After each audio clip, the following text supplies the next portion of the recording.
Halo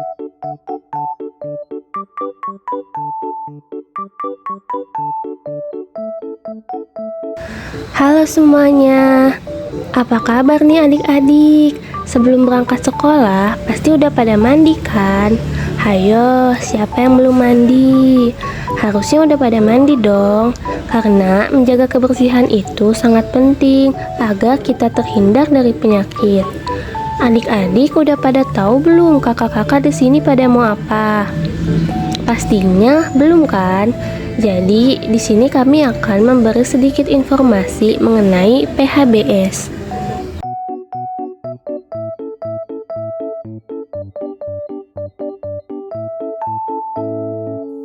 Kali ini kita akan membahas perilaku hidup sehat di sekolah. Pengertiannya itu sekumpulan perilaku yang dipraktekkan oleh peserta didik, guru, dan masyarakat di lingkungan sekolah atas dasar kesadaran sebagai hasil pembelajaran, sehingga secara mandiri mampu mencegah penyakit, meningkatkan kesehatan, serta berperan aktif dalam mewujudkan lingkungan sehat. Selanjutnya ada 8 indikator perilaku hidup sehat. Yang pertama, mencuci tangan dengan air bersih yang mengalir dan sabun. Yang kedua, jajan di kantin sekolah yang sehat. Yang ketiga, membuang sampah pada tempatnya. Yang keempat, mengikuti kegiatan olahraga di sekolah. Yang kelima, menimbang berat badan dan mengukur tinggi badan setiap bulan.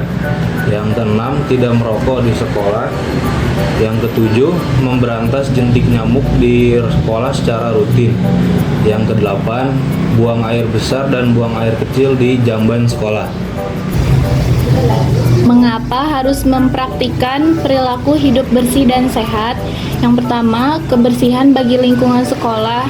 Yang kedua, terciptanya lingkungan sekolah yang bersih dan sehat. Yang ketiga, memberikan kenyamanan.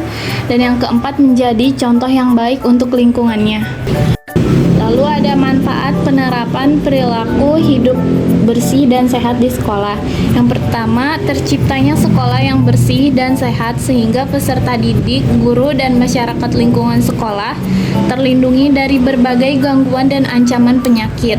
Yang kedua, meningkatnya semangat proses belajar mengajar yang berdampak pada prestasi belajar peserta didik. Yang ketiga, citra sekolah sebagai institusi pendidikan semakin meningkat sehingga mampu menarik minat orang tua atau masyarakat. Yang keempat, meningkatnya citra pemerintah daerah di bidang pendidikan. Dan yang kelima, menjadi percontohan sekolah sehat bagi daerah lain. Langsung saja kita simak indikator yang pertama, yaitu mencuci tangan dengan air bersih yang mengalir dan menggunakan sabun.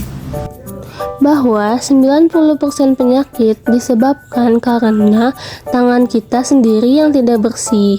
Kebiasaan mencuci tangan dengan baik dapat mencegah penyakit yang disebabkan oleh kuman dan virus seperti flu, diare, gangguan saluran pernafasan, dan cacingan. Nah, kapan kita harus melakukan cuci tangan? Yang pertama itu sebelum dan sesudah makan. Yang kedua, setelah bermain.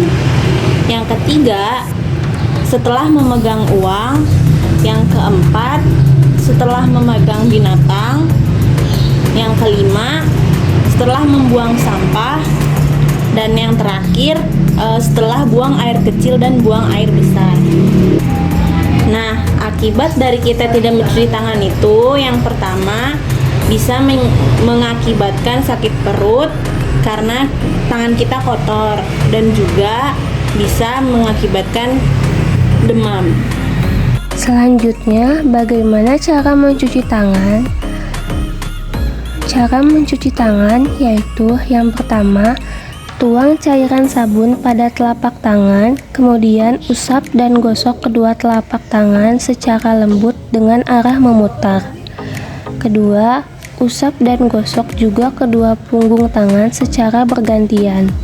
Ketiga, gosok sela-sela jari tangan hingga bersih.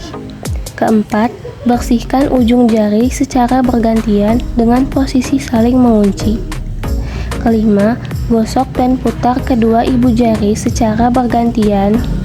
Dan yang terakhir, letakkan ujung jari ke telapak tangan, kemudian gosok perlahan.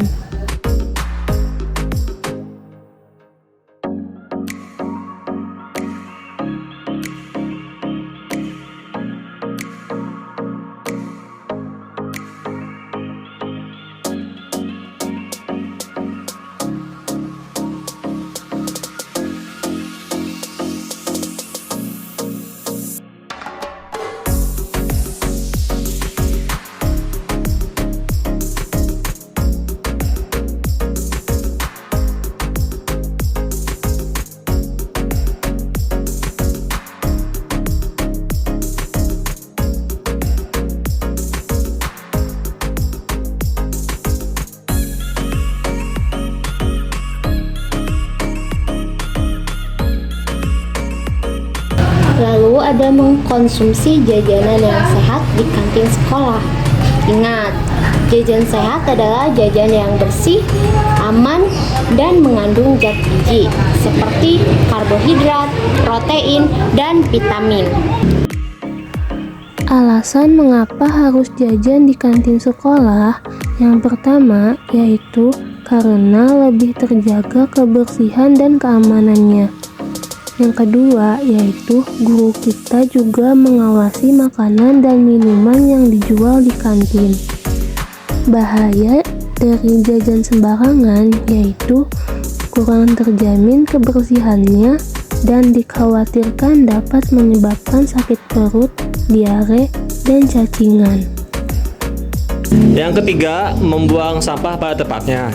Kenapa kita harus membuang sampah pada tempatnya? Karena sampah-sampah yang menumpuk dapat menjadi sarang penyakit. Hal ini dikarenakan virus dan bakteri-bakteri lainnya menyukai tempat-tempat yang sangat kotor dan bau untuk berkembang biak. Mereka akan memperbanyak diri dan kemudian menyebarkan virus melalui udara.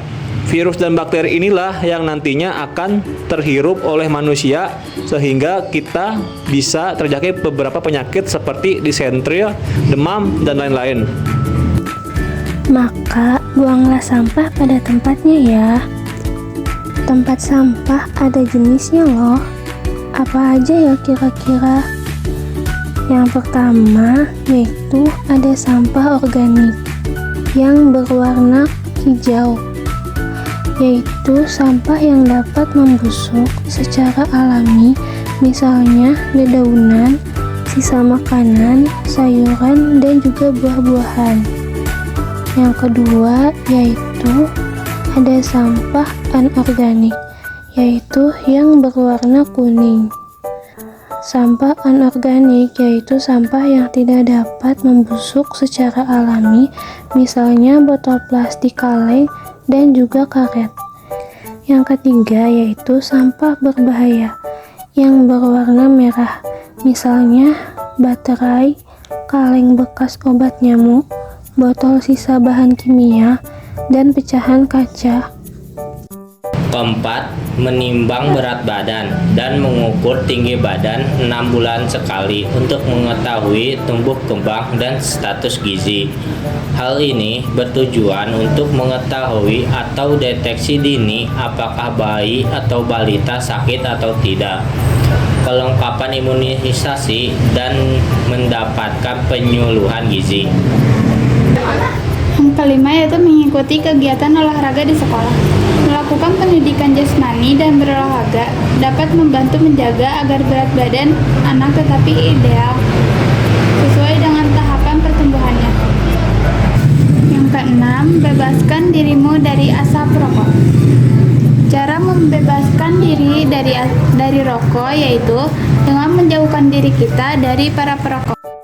Buang air kecil dan buang air besar di jamban sekolah. Cara menggunakan jamban yang benar: 1. Menyiram hingga bersih setelah BAK dan BAB. 2. Tidak membuang sampah pada lubang jamban agar jamban tidak tersebar. 3. Mengingatkan seluruh warga sekolah agar menjaga kebersihan jamban. Yang kedelapan, ada memberantas jentik nyamuk. Kenapa harus memberantas jentik nyamuk? Kegiatan memeriksa dan membersihkan tempat-tempat penampungan air bersih yang ada di sekolah agar terbebas dari jentik nyamuk. Lalu, kenapa jentik nyamuk perlu diberantas? Karena ada yang pemberantasan nyamuk itu dibagi menjadi 3. Ada DBD, malaria, dan kaki gajah. Gerakan 3M+. Yang pertama, menguras dan menyikat tempat penampungan air atau bak mandi minimal 1 kali dalam seminggu. Yang kedua, menutup rapat tempat penampungan air. Yang ketiga, mengubur barang bekas yang dapat menampung air seperti kaleng, bekas plastik, bekas botol. Yang keempat, menghindari gigitan nyamuk atau menggunakan autan dan menanam tanaman yang tidak disukai nyamuk.